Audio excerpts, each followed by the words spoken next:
Olá, tudo pronto para nossa missão de hoje? O foco aqui é total na aprovação para analista do TRT e TST. E para isso, a gente vai direto no coração do direito do trabalho, naquilo que sustenta tudo, os fundamentos, os princípios e as fontes. Preparados? Então vamos nessa. Olha só, para chegar no nível de analista de elite, não dá para ficar só na superfície, decorando artigo de lei. É preciso ir mais fundo, entender o sistema operacional da matéria. E é exatamente isso que os princípios e as fontes são, o código-fonte do direito do trabalho. Nossa missão aqui é hackear esse sistema, entender a lógica por trás de tudo para garantir aqueles pontos que fazem a diferença. E este é o nosso mapa da missão, o nosso plano de ataque. Primeiro, decifrar o código. Depois, dominar as regras de ouro, que são os princípios. Na sequência, a gente vai conhecer o nosso arsenal jurídico, que são as fontes, para então entrar no campo de batalha da hierarquia. E no final, claro, um resumo com os alvos críticos, aquilo que mais cai em prova. Vamos em frente.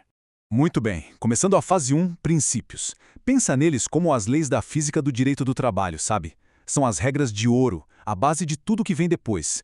Se a gente não dominar isso aqui, o resto fica muito mais difícil.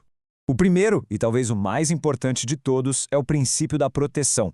Ele é tipo um escudo de força do trabalhador. A ideia é simples, a relação de emprego é desigual, então o direito do trabalho existe para tentar equilibrar essa balança. E qual a consequência prática disso que cai na prova? É a seguinte, se uma norma jurídica tiver mais de uma interpretação, a gente sempre vai usar a que for mais favorável ao empregado. Grave isso. O próximo é um dos meus favoritos, o princípio da primazia da realidade. Imagina um scanner da verdade. É isso. No direito do trabalho, o que realmente importa é o que acontece de fato no dia a dia. Não adianta ao contrato de trabalho, o papel, dizer uma coisa, se na prática a realidade é outra. O que vale é a verdade dos fatos. Agora, um que as bancas adoram, o princípio da continuidade da relação de emprego. A regra é que um contrato de trabalho, quando nasce, é para durar, para não ter data para acabar. E isso tem uma consequência prática gigantesca, que está lá na súmula 212 do TST. Quem tem que provar que o contrato acabou é sempre o empregador. O ônus da prova é dele. Isso protege a estabilidade do emprego. Para fechar essa fase, o princípio da não discriminação. Isso aqui é mandamento constitucional. É terminantemente proibido criar qualquer diferença de salário, de função ou de critério de admissão por causa de sexo, idade, cor, estado civil ou por ser pessoa com deficiência. Memorizar essa lista de vedações é fundamental porque é questão certa de prova. Missão progredindo. Entramos agora na fase 2, as fontes do direito do trabalho. Se os princípios são as regras do jogo, as fontes são o nosso arsenal jurídico. São as ferramentas e as armas que a gente tem para usar. Conhecer cada uma delas é pura estratégia. Primeiro, o que raios são fontes formais? De um jeito bem direto, são os canais, os veículos pelos quais as regras do jogo se tornam oficiais. É como as normas jurídicas entram no nosso sistema, como elas se materializam. Leis, decretos, sentenças, tudo isso são fontes. E aqui tem uma divisão que precisa estar muito clara. De um lado, temos as fontes heterônomas. Pensa num equipamento padrão que vem do Estado de cima para baixo, leis, decretos, a Constituição.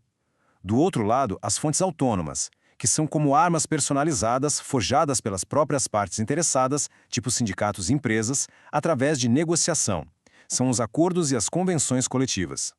Dando uma olhada nesse arsenal que vem do Estado, as fontes heterônomas, existe uma hierarquia bem clara. Lá no topo, soberana, a gente tem a Constituição Federal. Abaixo dela vem as leis, sejam complementares ou ordinárias, medidas provisórias, decretos, são as regras gerais impostas para todo mundo. Já no arsenal autônomo, o poder vem da negociação. A gente tem a Convenção Coletiva de Trabalho, ou CCT, que é aquela negociada entre o Sindicato dos Trabalhadores e o Sindicato das Empresas. Tem também o Acordo Coletivo de Trabalho, o ACT, que é mais específico entre o Sindicato dos Trabalhadores e uma ou mais empresas diretamente. E ainda tem o regulamento da própria empresa. E agora uma pergunta que é um clássico de prova, uma pegadinha. Aquele regulamento interno da empresa, sabe, o manual de regras, ele é sempre considerado uma fonte formal de direito? O que vocês acham? A resposta é sim. Mas calma, tem um porém. Ele vira fonte de direito quando as suas regras são gerais e impessoais, ou seja, valem para todo mundo ou para um grupo de empregados, sem distinção. O melhor exemplo é um plano de cargos e salários. A partir do momento que a empresa cria, aquela regra passa a fazer parte do contrato de trabalho e gera direitos. Beleza, chegamos no ponto alto da nossa missão, o campo de batalha. É aqui que tudo se conecta. A gente vai ver o que acontece quando duas normas diferentes entram em conflito. Uma lei diz uma coisa, um acordo diz outra. Quem ganha essa briga? Então, essa é a pergunta de R$1 milhão, né? Num confronto direto entre normas trabalhistas, quem prevalece? A gente segue aquela pirâmide clássica com a Constituição lá no topo e pronto, ou tem alguma coisa diferente aqui? E aqui está a grande mágica, a grande particularidade do direito do trabalho. A regra geral que vem lá do princípio da proteção é que essa pirâmide de hierarquia das leis é flexível. A norma que vai ser aplicada é a norma mais favorável ao trabalhador. E não importa se ela é uma lei, um decreto ou um acordo. Se for melhor para ele, ela vence. Mas atenção máxima agora. Alerta vermelho. A reforma trabalhista de 2017 virou esse jogo de cabeça para baixo em alguns pontos. O artigo 611-A da CLT é o cara do momento. Ele trouxe uma lista de assuntos em que o que for negociado em acordo ou convenção coletiva vai prevalecer sobre o que está na lei. E o ponto mais crítico é, isso vale mesmo que a negociação seja prejudicial ao trabalhador. Esse artigo despenca em prova. E dentro desse universo da negociação também tem uma regra específica de confronto. E se a briga for entre uma convenção coletiva, a CCT, e um acordo coletivo, o ACT?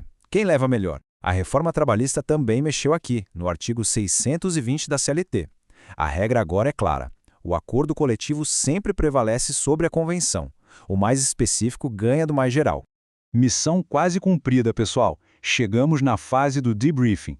É a hora de fazer um checklist rápido com os pontos mais quentes, aqueles alvos críticos que a gente precisa ter na ponta da língua para a hora da prova. Primeiro alvo crítico, prescrição. Prazos, tem que saber decor. São 2 números mágicos aqui. Primeiro, o trabalhador pode reclamar na justiça os direitos dos últimos 5 anos do contrato.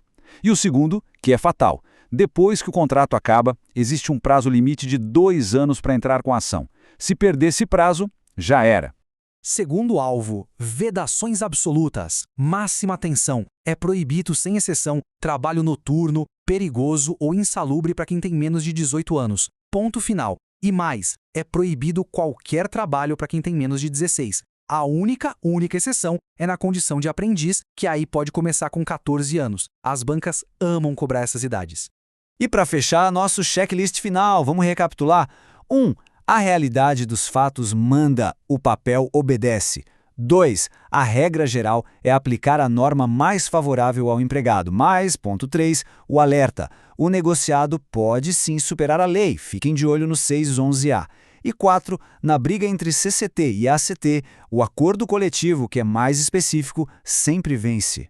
E é isso, missão cumprida. Dominamos a base, os pilares do direito do trabalho. Este estudo aprofundado foi uma sugestão do perfil @oconcurseiro-de-fé, uma comunidade que tem a missão de apoiar concurseiros com materiais gratuitos e de alta qualidade. As fontes que utilizamos para construir essa análise foram diversas, incluindo materiais do CFC, Estratégia, DPN e Legislação 360.